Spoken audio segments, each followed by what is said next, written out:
समस्त को praise the Lord. ईश्वर आपण मानक समस्त को सुरक्षा दे अछंती एहा हमें विश्वास करू। गीत संगीता 103 नंबर गीत 7 पद। से मूसा को अपना पथ और इस्राएल संतान गण को अपना क्रिया सबू जणाइले। जेतेबेले सदा प्रभु इस्राएल संतान मानक मिस्र बाहर करी किणान को नहीं जाउथिले, सेतेबेले मिस्र रे और प्रांतर मध्यरे इस्राएल संतान माने अनेक आश्चर्य क्रिया सबू देखिले, किंतु मूसा केवल क्रिया देखि नाहंती, से सदा प्रभु किपरि कार्य कले सेही प्रक्रिया को देखिछंती।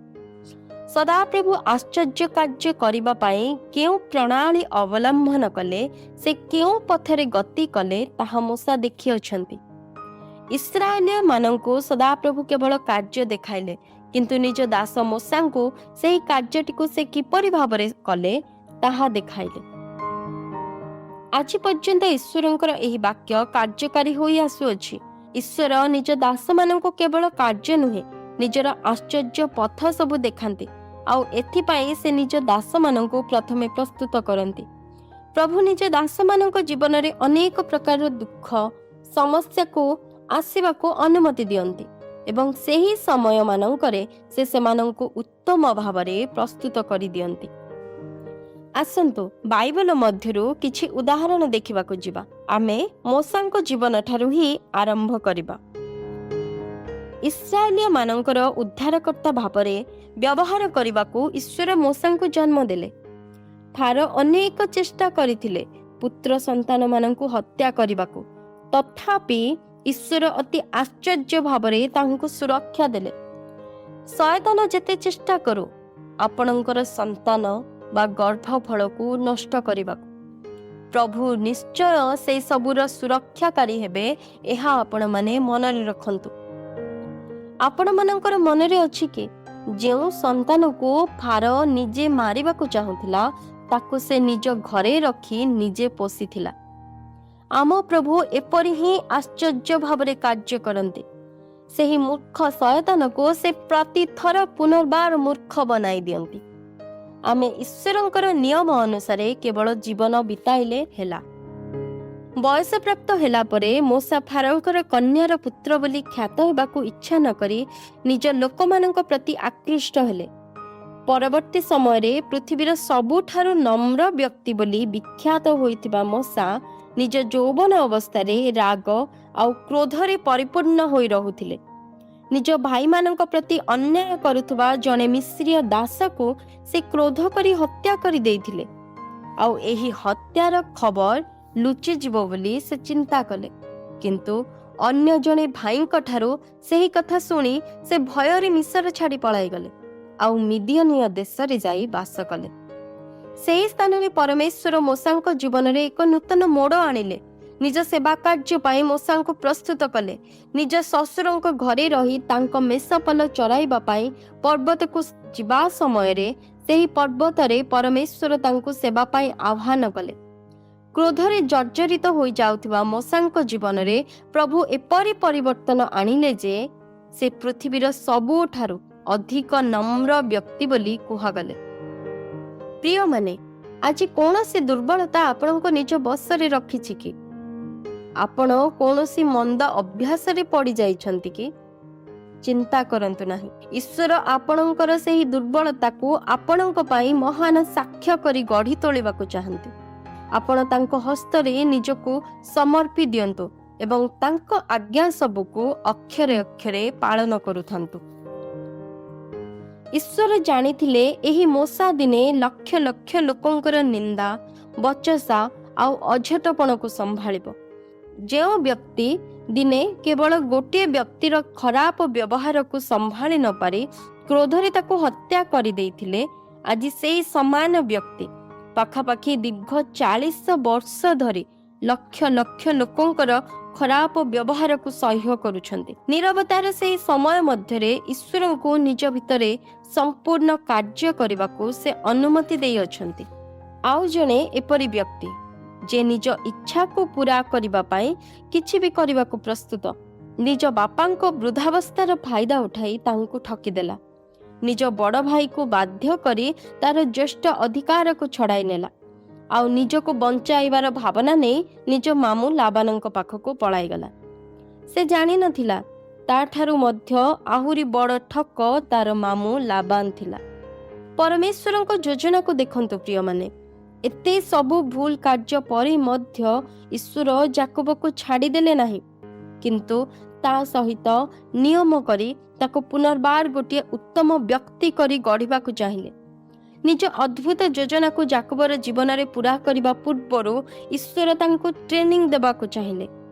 ଯାକୋବଙ୍କୁ ସଠିକ୍ ରାସ୍ତାରେ ଆଣିବା ପାଇଁ ଈଶ୍ୱର ତାଙ୍କ ଶ୍ୱଶୁରଙ୍କୁ ହିଁ ବ୍ୟବହାର କଲେ।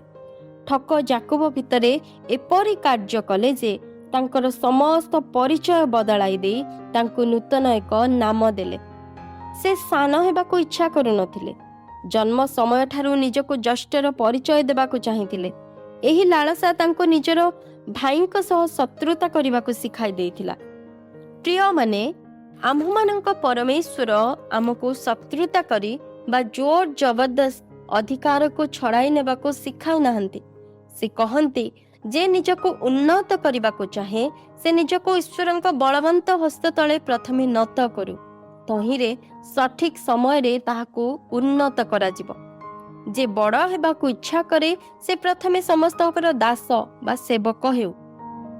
ମନରେ ଥିବା ଲାଳସା ଏବଂ ଖରାପ ଶିକ୍ଷା ଯାକୋବଙ୍କୁ ନିଜ ବୃଦ୍ଧ ପିତାଙ୍କ ସହ ପ୍ରତାରଣା କରିବା ଶିଖାଇଲା। ସେ ନିଜ ବୃଦ୍ଧ ବାପାଙ୍କର ଦୁର୍ବଳତାର ଫାଇଦା ଉଠାଇଲେ। ପରବର୍ତ୍ତୀ ସମୟରେ ତାଙ୍କର ନିଜର ପାପ ହିଁ ତାହାଙ୍କୁ ଧରିଲା। ଯାକୋବ ନିଜ ଦୃଷ୍ଟି ଶକ୍ତି ହରାଇ ନଥିଲେ, କିନ୍ତୁ ଅନ୍ଧକାରର ରାତ୍ରି ତାହାଙ୍କୁ ଅନ୍ଧ କରିଦେଲା ଏବଂ ତାଙ୍କ ସହ ମଧ୍ୟ ଛଳନା କରାଗଲା।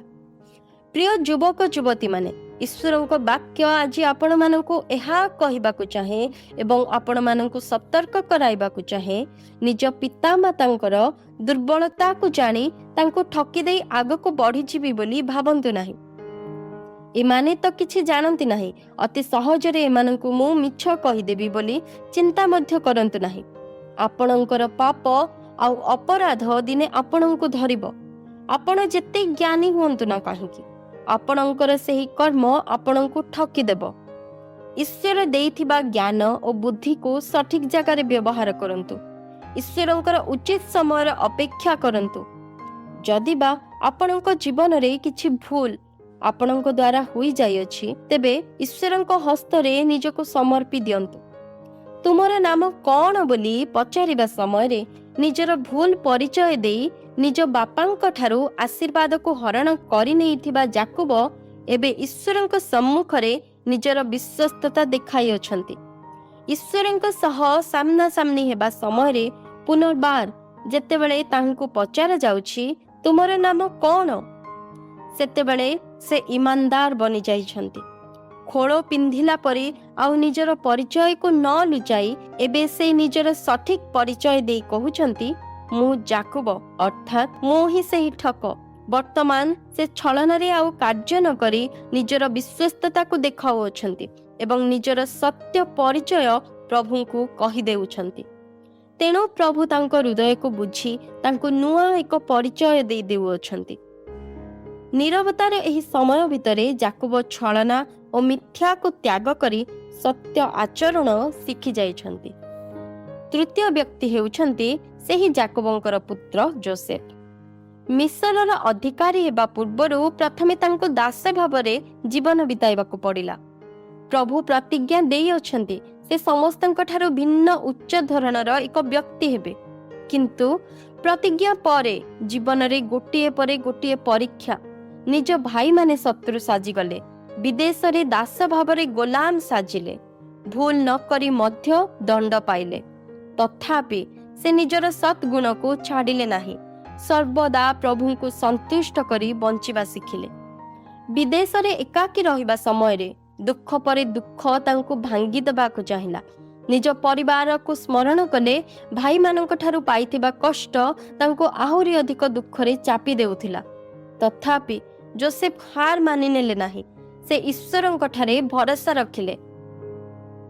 ଆଜି ଗହଳି ମଧ୍ୟରେ ନିଜ ପରିବାର, ସାଙ୍ଗସାଥି, ଲୋକଙ୍କ ଭିତରେ ରହି ମଧ୍ୟ ଆପଣ ଏକାକୀ ଅନୁଭବ କରୁଅଛନ୍ତି କି? ଚତୁର୍ଦିଗ ଆପଣଙ୍କୁ ନିର୍ଜନ ସ୍ଥାନ ପରି ଲାଗୁଛି କି? ଏହି ଏକାପଣରେ ଈଶ୍ୱର ହୁଏତ ଆପଣଙ୍କୁ କିଛି ଶିଖାଇବାକୁ ଚାହାନ୍ତି। ଈଶ୍ୱରଙ୍କ ଠାରେ ଭରସା ରଖନ୍ତୁ ଏବଂ ତାଙ୍କ ସହ ସମୟ ବିତାନ୍ତୁ। ସେ ଆପଣଙ୍କ ଏକାପଣକୁ ନିଜ ପୂର୍ଣ୍ଣତାରେ ଭରିଦେବେ। ପରୀକ୍ଷା ଆଉ ପ୍ରଲୋଭନକୁ ଦେଖି ଯୋସେଫ ହାରିଗଲେ ନାହିଁ। ପ୍ରଭୁଙ୍କୁ ପ୍ରଶ୍ନ କରି ତାଙ୍କୁ ଦୋଷାରୋପ ମଧ୍ୟ କରିନାହାନ୍ତି, କିନ୍ତୁ ଈଶ୍ୱରଙ୍କର ସଠିକ୍ ସମୟର ଅପେକ୍ଷା କରି ଈଶ୍ୱରଙ୍କ ଉପରେ ଭରସା ରଖିଲେ। ଯୋସେଫଙ୍କ ଜୀବନରେ ଆସିଥିବା ପରୀକ୍ଷା ସବୁ ତାଙ୍କୁ ହରାଇ ପାରିଲା ନାହିଁ। ଈଶ୍ୱର ଯେତେବେଳେ ଆମ ଜୀବନରେ କିଛି ପରୀକ୍ଷା ପାଇଁ ଅନୁମତି ଦିଅନ୍ତି, ତେବେ ସେହି ପରୀକ୍ଷା ଆମକୁ ନଷ୍ଟ କରି ଭାଙ୍ଗି ଦେବାକୁ ନୁହେଁ, କିନ୍ତୁ ଜୟଲାଭ କରି ଉନ୍ନତ ଏକ ସ୍ତରକୁ ଯିବା ପାଇଁ ଆସିଥାଏ। ଆଉ ଯୋସେଫଙ୍କ ଜୀବନରେ ମଧ୍ୟ ଠିକ୍ ସେପରି ହିଁ ଘଟିଲା। ସେହି ପରୀକ୍ଷା ତାଙ୍କୁ ଭାଙ୍ଗି ପାରିଲା ନାହିଁ, କିନ୍ତୁ ଗୋଟିଏ ପରେ ଗୋଟିଏ ପରୀକ୍ଷା ତାଙ୍କୁ ଈଶ୍ୱରଙ୍କ ପ୍ରତିଜ୍ଞାର ଆହୁରି ଅଧିକ ନିକଟବର୍ତ୍ତୀ କରାଉଥିଲା। ଅଧିକାର ଦେବା ପୂର୍ବରୁ ଈଶ୍ୱର ତାଙ୍କୁ ସବୁ ଦିଗରେ ପରଖି ନେଲେ। ନୀରବତାର ଏହି ସମୟ ଯୋସେଫଙ୍କୁ ଆହୁରି ଅଧିକ ନମ୍ରତାର ଜୀବନ ଆଣିଦେଲା। ଯୋସେଫଙ୍କ ପରି ଦାଉଦ ମଧ୍ୟ ରାଜା ପାଇଁ ଅଭିଷେକ କରାଗଲେ ସତ, କିନ୍ତୁ ରାଜା ହେବା ପୂର୍ବରୁ ତାଙ୍କୁ ଅନେକ ଚୁନ୍ନତିର ସାମ୍ନା କରିବାକୁ ପଡ଼ିଲା। ନୀରବତାର ସେହି ସମୟ ଦାଉଦଙ୍କୁ ଅଧିକ ଶକ୍ତିଶାଳୀ କରିଦେଲା। ବାପ୍ତିଜକ ଯୋହନ, ଯାହାଙ୍କୁ ଈଶ୍ୱର ଏକ ମହାନ ସେବା କାର୍ଯ୍ୟ ଦେଲେ, ତାଙ୍କୁ ପ୍ରସ୍ତୁତ କରିବା ପାଇଁ ଈଶ୍ୱର ତାଙ୍କୁ ଏକ ପ୍ରାନ୍ତରରେ ନେଇ ରଖିଲେ। ପ୍ରାନ୍ତର ମଧ୍ୟରେ ସେ ଏକାକୀ ରହିବା ସମୟରେ ଈଶ୍ୱର ତାଙ୍କୁ ସମସ୍ତ ବିଷୟରେ ଶିକ୍ଷା ଦେଲେ। ଆଜି ଆମକୁ ମଧ୍ୟ ପ୍ରସ୍ତୁତ କରିବା ପାଇଁ ଈଶ୍ୱର ଆମକୁ ସେହି ପ୍ରାନ୍ତରର ଅନୁଭବ ଦେବାକୁ ଚାହାନ୍ତି। ଆଉ ଏକ ବିଷୟ ମୁଁ ଆପଣମାନଙ୍କୁ ଜଣାଇବାକୁ ଚାହେଁ। ମାଥ୍ୟୁ 4 ପର୍ବ ତାହାର 1 ପଦ। ଯୀଶୁ ଶୟତାନ ଦ୍ୱାରା ପରୀକ୍ଷିତ ହେବା ନିମନ୍ତେ ଆତ୍ମାଙ୍କ ଦ୍ୱାରା ପ୍ରାନ୍ତରକୁ ନିଆଗଲେ। ଶୟତାନ ପରୀକ୍ଷା କରିବ ବୋଲି ପବିତ୍ର ଆତ୍ମାଙ୍କ ଚାଳନାରେ ଯୀଶୁ ପ୍ରାନ୍ତରକୁ ଗଲେ। ପବିତ୍ର ଆତ୍ମା ତାଙ୍କୁ ଶୟତାନର ପରୀକ୍ଷାରୁ ରକ୍ଷା କରିଲେ ନାହିଁ, କିନ୍ତୁ ପରୀକ୍ଷାକୁ ସାମ୍ନା କରିବାକୁ ସେ ଶକ୍ତି ଦେଲେ। ସେହି ପ୍ରାନ୍ତରର ଅନୁଭବର ସମୟରେ ଯେତେବେଳେ ଈଶ୍ୱର ଶୟତାନକୁ ଅନୁମତି ଦେଇଥିବେ ଆମକୁ ପରୀକ୍ଷା କରିବାକୁ, ସେତେବେଳେ ଈଶ୍ୱରଙ୍କ ଆତ୍ମା ହିଁ ଆମକୁ ବଳ ପ୍ରଦାନ କରିବେ ଆଉ ଆମକୁ ସବୁବେଳେ ସାହାଯ୍ୟ କରିବେ।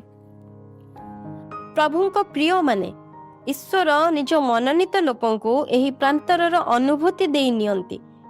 ଏହି କଥାଟିକୁ ମୁଁ ମଧ୍ୟ ନିଜେ ବିଶ୍ୱାସ କରୁନଥିଲି। କିଛି ବର୍ଷ ପୂର୍ବରୁ ଈଶ୍ୱରଙ୍କ ଦାସମାନଙ୍କ ଠାରୁ ମୁଁ ଯେତେବେଳେ ଏହି କଥା ସବୁ ଶୁଣୁଥିଲି, ସେତେବେଳେ ମୁଁ ଏହା ଏତେ ସତ୍ୟ ତାହା ଜାଣିନଥିଲି। କିନ୍ତୁ ଆଜି ମୁଁ କହିପାରୁଛି, ହଁ, ଈଶ୍ୱର ନିଜ ଲୋକଙ୍କୁ ପ୍ରଥମେ ପ୍ରସ୍ତୁତ କରନ୍ତି। ସେହି ପ୍ରାନ୍ତର ହୁଏତ ଆପଣଙ୍କ କାର୍ଯ୍ୟସ୍ଥଳ, ନିଜ ପରିବାର, ନଚେତ୍ ନିଜ ଗ୍ରାମ ହୋଇପାରେ, ଯେଉଁ ସ୍ଥାନରେ ଆପଣ ବହୁତ ସମୟ ବିତାନ୍ତି। ମୁଁ ନିଜର ଏକ ଅନୁଭବ ଆପଣଙ୍କୁ କହିବାକୁ ଚାହେଁ। ମୁଁ ଏପରି ଜଣେ ଭଉଣୀଙ୍କୁ ଜାଣେ, ଯାହାଙ୍କର ବିବାହର ଠିକ୍ ଗୋଟିଏ ଦିନ ପୂର୍ବରୁ ଈଶ୍ୱରଙ୍କ ଆତ୍ମା ତାଙ୍କୁ କହିଲେ, ତୁ ଜାଣିଛୁ, ଯୋସେଫଙ୍କୁ ବନ୍ଦୀ କରି ନିଆଗଲା ଆଉ ଦାସ ଭାବରେ ରଖାଗଲା, କିନ୍ତୁ ତୋତେ ବାଜା ବଜାଇ ସମ୍ମାନର ସହ ବିବାହ କରି ନିଆଯିବ ଆଉ ତୁ ଯୋସେଫ ପରି ଦାସ ହୋଇ ରହିବୁ। ତୋର ନିଜ ଇଚ୍ଛା ଚଳିବ ନାହିଁ, କିନ୍ତୁ ତୁ ହାରିଯିବୁ ନାହିଁ। ମୁଁ ଯେମିତି ଯୋସେଫଙ୍କର ସହବର୍ତ୍ତୀ ହୋଇ ରହିଥିଲି, ଠିକ୍ ସେମିତି ତୋର ସଙ୍ଗରେ ମଧ୍ୟ ରହିବି। ସେହି ଭଉଣୀଙ୍କୁ ପବିତ୍ର ଆତ୍ମା ପରୀକ୍ଷିତ ହେବା ପାଇଁ ନିଜ ଘରକୁ ହିଁ ନେଇଗଲେ। ତୁ ସବୁ ବିଷୟରେ ପରୀକ୍ଷିତ ହେବୁ, କିନ୍ତୁ ମନେ ରଖ, ସେମାନଙ୍କୁ କେବେ ମଧ୍ୟ ଖରାପ ବ୍ୟବହାର ଦେଖାଇବୁ ନାହିଁ, ପ୍ରେମ ହିଁ ଫେରାଇ ଦେବୁ। ହଁ ପ୍ରିୟମାନେ, ପ୍ରାନ୍ତରର ଅନୁଭୂତି ଦେଇ ଯିବା ପରେ ଆମମାନଙ୍କ ପାଇଁ ଅନେକ ଆଶୀର୍ବାଦ ଓ ଉନ୍ନତି ରହିଅଛି, କିନ୍ତୁ ସେହି ପରୀକ୍ଷାରେ ଆମକୁ ଈଶ୍ୱରଙ୍କ ଇଚ୍ଛା ଅନୁସାରେ ଜୟଲାଭ କରିବାର ଅଛି। ଯଦି ଆପଣ ଏହି ପରୀକ୍ଷାର ସମୟକୁ ଅଗ୍ରାହ୍ୟ କରିବେ ବା ଈଶ୍ୱରଙ୍କ ଦ୍ୱାରା ନିଜକୁ ପ୍ରସ୍ତୁତ କରାଇବେ ନାହିଁ, ତେବେ ଏକ ବିଶ୍ୱସ୍ତ ସାକ୍ଷୀ ଭାବରେ ଈଶ୍ୱର ମଧ୍ୟ ଆପଣଙ୍କୁ ବ୍ୟବହାର କରିପାରିବେ ନାହିଁ। ଆପଣଙ୍କ ଜୀବନ ଅନ୍ୟମାନଙ୍କ ପାଇଁ ଏକ ସତ୍ୟ ସେବକର ଉଦାହରଣ ହୋଇପାରିବ ନାହିଁ।